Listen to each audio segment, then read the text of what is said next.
We're with Terry Jones, the Edmonton Sun columnist, and Terry gets his Sports Media Canada Lifetime Achievement Award. Behind us here are a lot of pictures of some of the people that you've worked with, and we're just wondering what this award means to you.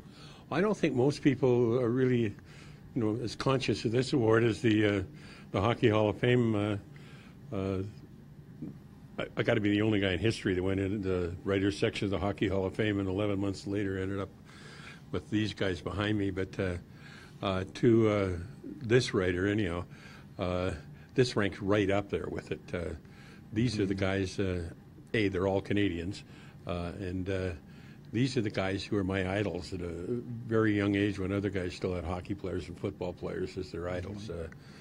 I started in this business really young, and these guys behind me, they were my gods. And but more than anything, I love covering Olympics and games, because the reality is you're generally doing something different every day, sometimes 3 times in one day, and I've always thought that's been my strength. You grew up covering Mr. Gretzky. I never called him Mr., but basically you chronicled his career. I mean, did he make you, or did you make him? Well, he was the, if I got claims to fame, one of them is that I wrote the first and last books on Wayne's career.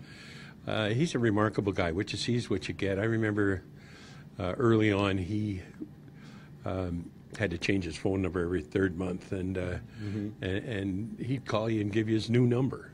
Okay. Something like that happening with an athlete, 4th line center, barely on the team, wouldn't happen these days. But that was a very special group, and just in terms of, what I've been so privileged to experience in my career. I mean, that Oiler team had to be the most exciting, enjoyable team to cover and watch in the history of hockey. I mean, it might have been a better one in Montreal once, but I'm not sure.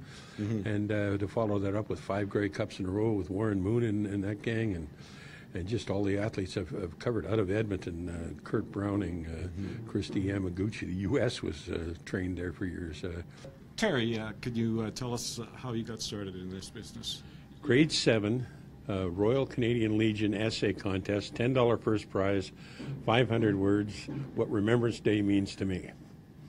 And many years later, after I won that, picture on the front page of the paper, it's 1976, I'm a columnist. I've just covered the Montreal Olympics, go back to my hometown, I'm in the bar with my dad. He said, come on over here. I want you to, do you remember this guy? I said, no, I don't. He said, well, he was the guy that gave you the $10 first prize check presentation. I said, and the guy said to me, we were just talking, and your dad had told me that he never told you. I said, told me what? He said, you were the only entry. My entire career in this moment is all based on me being the only entry. This is Bill Lankoff, the Toronto Sun.